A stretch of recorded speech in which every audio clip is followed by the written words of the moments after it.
أذن للذين يقاتلون بأنهم ظلموا، جن لوگوں سے ناحق قتال کیا جاتا ہے ان کو جہاد کی اجازت دے دی گئی ہے۔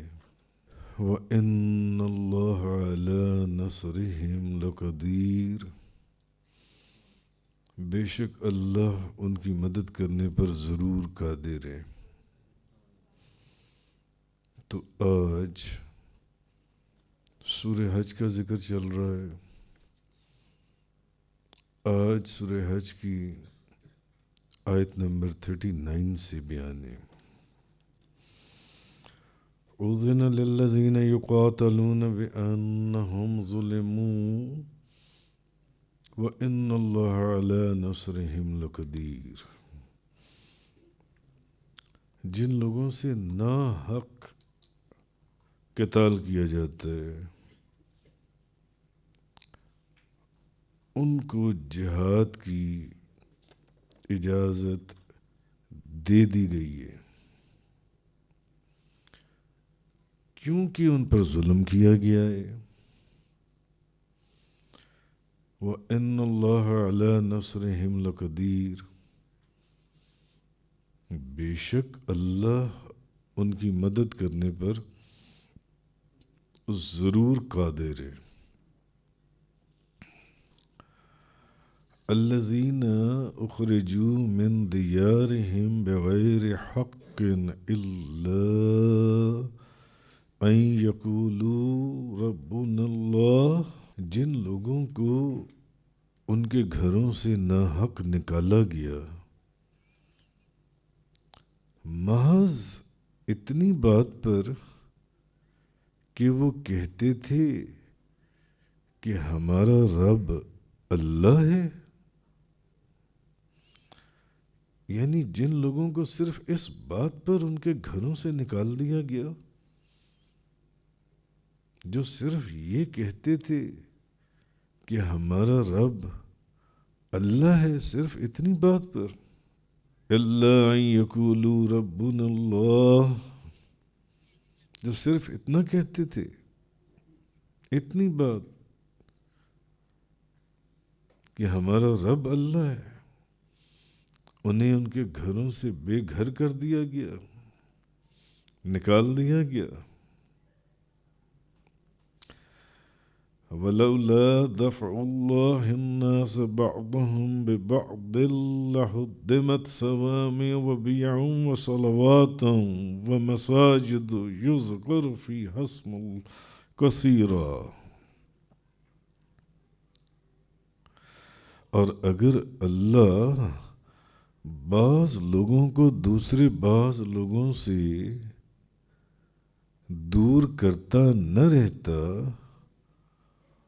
تو راہبوں کی خانقاہیں اور کلیسائیں اور یہودیوں کے معبد اور جن مسجدوں میں اللہ کا بہت ذکر کیا جاتا ہے ان سب کو ضرور منہدم کر دیا جاتا۔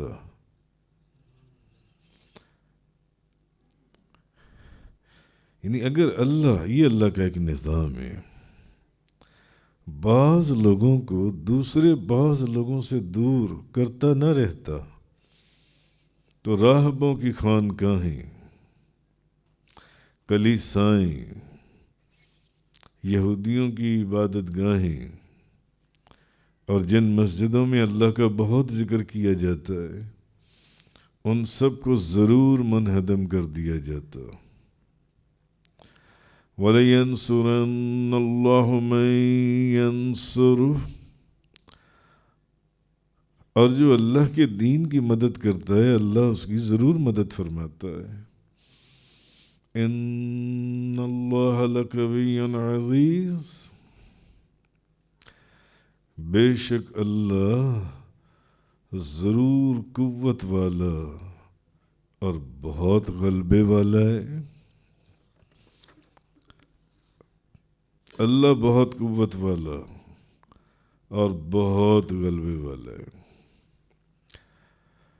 اب آیات نازل ہو رہی تھیں، ایک آیت، دوسری آیت، تیسری آیت، چوتھی آیت، پانچویں آیت، ساتویں آیت، آٹھویں آیت، 10 آیتیں، 20 آیتیں، 30 آیتیں، 40 آیتیں، 70 سے زیادہ آیات ایسی نازل ہوئیں جن میں حکم یہ فرمایا گیا کہ ان کافروں سے جو آپ کے اوپر ظلم کر رہی ہیں یا جو یہ آپ کے ساتھ زیادتی کر رہی ہیں، آپ ان سے درگزر فرمائیں، ان سے درگزر فرمائیں۔ تو اب یہ پہلی آیت نازل ہوئی کہ جن لوگوں سے ناحق یہ کفار لڑتے تھے، اب ان کو جہاد کی اجازت دے دی گئی ہے۔ کیوں اجازت دی گئی ہے؟ کیونکہ ان پر ظلم کیا گیا ہے۔ یہ کون لوگ تھے؟ یہ صحابہ کرام تھے جن پر ظلم کیا جا رہا تھا۔ مکہ مکرمہ میں صحابہ کرام کے اوپر کیسی کیسی خوفناک تکلیفیں اور ظلم نہیں ڈھائے گئے، کیسی کیسی۔ اب صحابہ کرام مسلمان نبی پاک صلی اللہ علیہ وسلم کے پاس تشریف لاتے تو کسی کا سر خون و خون ہوا ہوتا، پھٹا ہوتا، بھیجا نکلا ہوتا۔ کوئی مسلمان آتا، کوڑے مار مار کے اس کے جسم کو زخمی کیا ہوتا۔ کیوں؟ فقط صرف اس لیے کہ وہ کہتے تھے کہ ہمارا رب اللہ ہے۔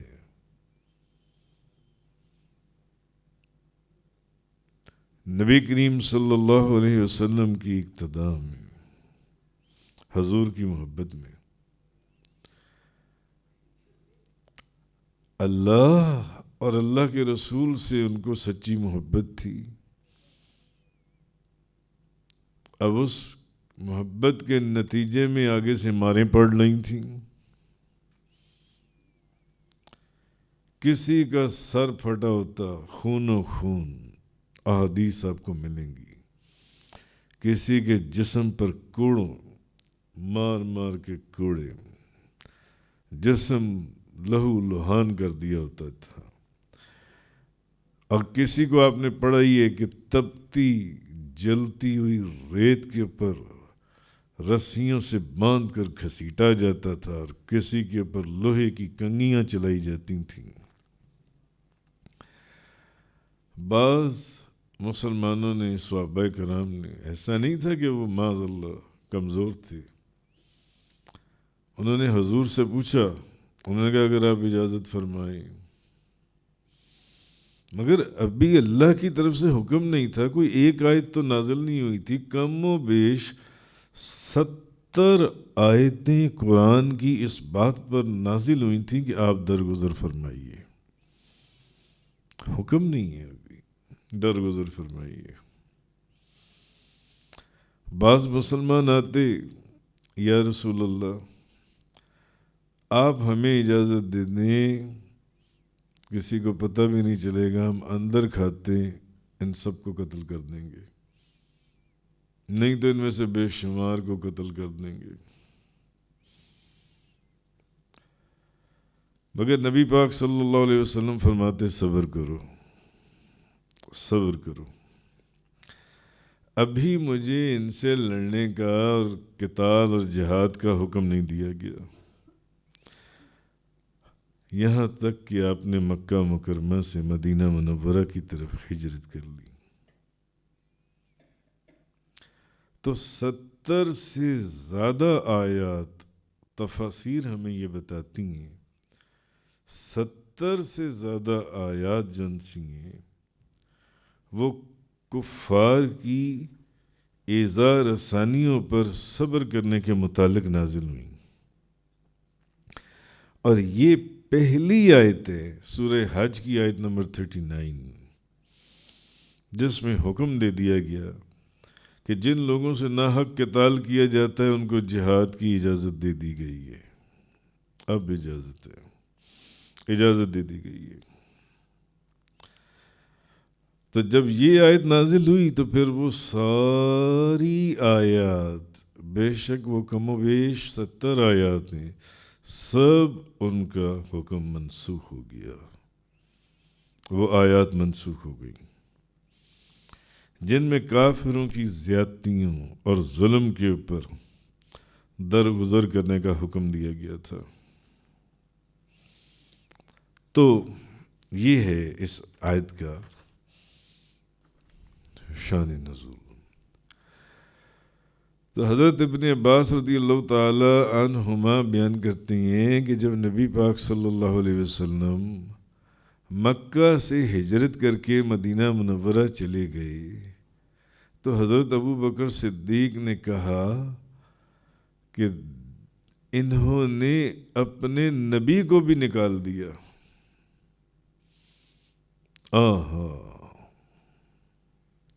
اور پھر جب یہ آیت نازل ہوئی تو فرماتے ہیں کہ میں نے جان لیا کہ اب جنگ ہوگی۔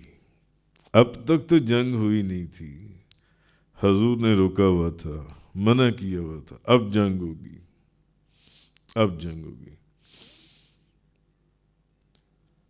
تو جن لوگوں کو ان کے گھروں سے ناحق نکالا گیا محض صرف اتنی بات پر کہ وہ کہتے تھے کہ ہمارا رب اللہ ہے، تم نے بھی تو سینکڑوں خدا بنائے ہوئے تھے، تم تو وہ پتھروں کے خدا پوج رہے تھے، یہ تو وہ خدا تھا جس نے پتھروں کو بھی پیدا کیے، پتھروں کو بھی،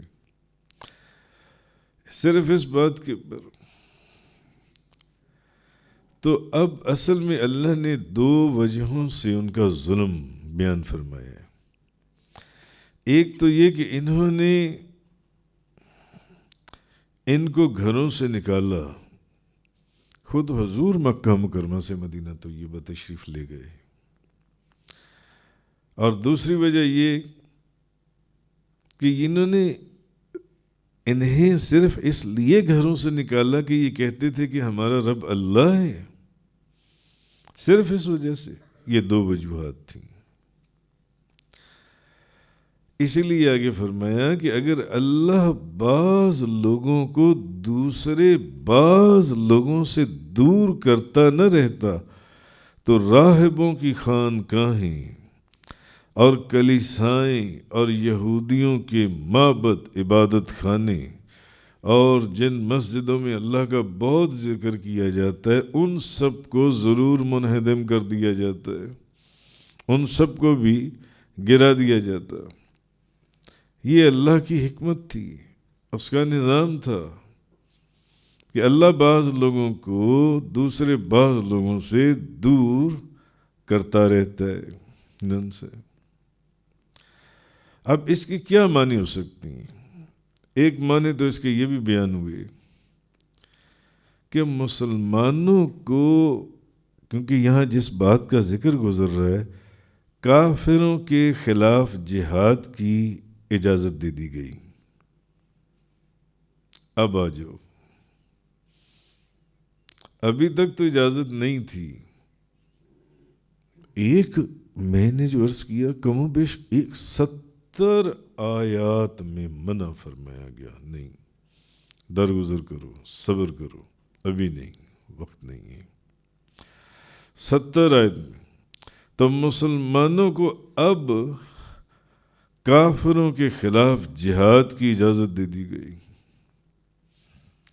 یعنی اللہ نے فرمایا کہ اللہ مسلمانوں کو مشرکین کے خلاف اب جہاد کی اجازت دے رہا ہے، اب اجازت ہے لڑنے کی۔ تو جب جہاد ہوگا، پہلے تو جہاد تھا نہیں، جس کو دیکھتے تھے اس کو پکڑ لیتے تھے، اس کی چمڑی ادھیڑ دیتے تھے، لوہے کی کنگھی سے دہکتی ہوئی آگ والے پتھروں کے اوپر ننگا لٹا دیتے تھے، کھال اتار دیتے تھے، بھیجے نکال دیتے تھے، اتنا ظلم کرتے تھے۔ تو اب اس سے مفسرین فرماتے ہیں کہ اس سے ایک تو مراد یہ کہ اب مسلمانوں کو اجازت دی گئی، حضور کے غلاموں کو، اب جہاد کرو، اب اجازت ہے۔ یعنی اللہ مسلمانوں کو مشرکین کے خلاف اب یہ جو ظلم کیا کرتے تھے نا، جس کا جہاں، کیونکہ ان کو تو منع تھا کہ تم نے ہاتھ نہیں اٹھانا، اب پکڑ لو ان کو، اب نہیں چھوڑنا ان کو۔ تو اس سے کیا ہوگا کہ پہلے جو لوگ ظلم کے لیے دن دناتے پھرتے تھے، اب وہ لوگ پیچھے ہو جائیں گے، اب وہ لوگ پیچھے ہوں گے۔ تو اس سے ایک معنی تو یہ ہے کہ اس سے کفار اور مشرکین کو دور فرماتا ہے، اور اگر اللہ یہ اجازت نہ دیتا تو مشرکین عبادت گاہوں کے اوپر بھی قبضہ کر لیتے۔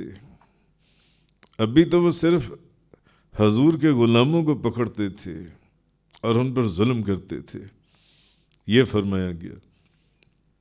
اسی کے ضمن میں یہ ساری کلیسائیں اور یہودیوں کے عبادت خان یعنی مسجدوں کے اوپر بھی قبضہ کر لیتے۔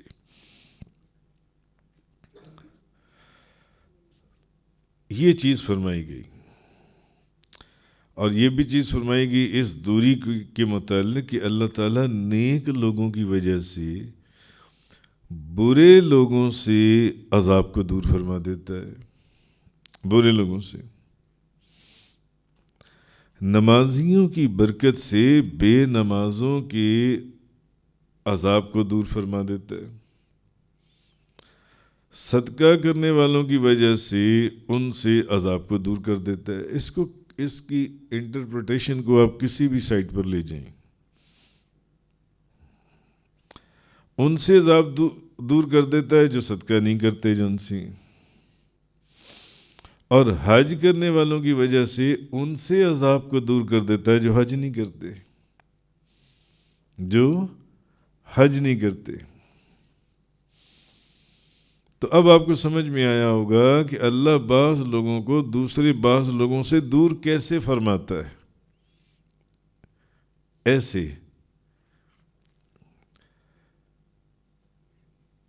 تو نمازیوں کی برکت سے بے نمازیوں کو، صدقہ کرنے والوں کی برکت سے صدقہ نہ کرنے والوں کو، حج کرنے والوں کی برکت سے حج نہ کرنے والوں سے عذاب کو دور کر دیتا ہے۔ ایک حدیث میں حضرت ابن عمر رضی اللہ تعالیٰ عنہما بیان کرتی ہیں کہ نبی پاک صلی اللہ علیہ وسلم نے فرمایا، بے شک اللہ نیک مسلمان کے سبب اس کے پڑوسیوں میں سے 100 گھروں کے اوپر سے مصیبت کو دور کر دیتا ہے، ایک نیک مسلمان کی برکت سے، ایک نیک مسلمان کی برکت، ایک نیک مسلمان کے سبب۔ نیک مسلمان کون ہے؟ جو اللہ اور اللہ کے رسول کے احکامات کے اوپر چلتا ہے، سچ بولتا ہے، جھوٹ سے بچتا ہے، رزق حلال کماتا ہے، جو کچھ قرآن اور حدیث میں بیان ہوا اس پر عمل کرنے کی کوشش کرتا ہے۔ ایک مسلمان، نیک مسلمان کے سبب اس کے ہمسایوں میں سے 100 گھروں پر سے اللہ تعالیٰ مصیبتوں کو دور کر دیتا ہے۔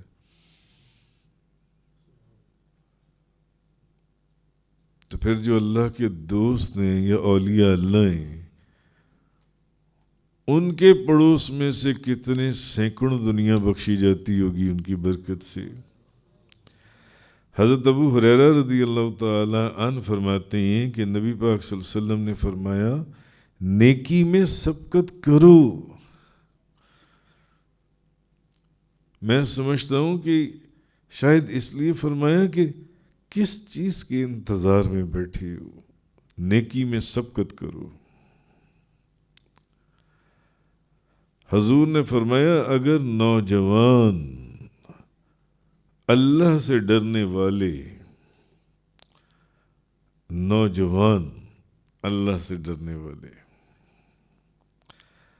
اور بوڑھے نمازیں پڑھنے والے اور چرنے والے چوپائے نہ ہوتے تو تم سب پر آندھیوں کا عذاب آ جاتا. اس لیے نیکی کے کاموں میں سبقت کرو، نیکی کے کاموں میں.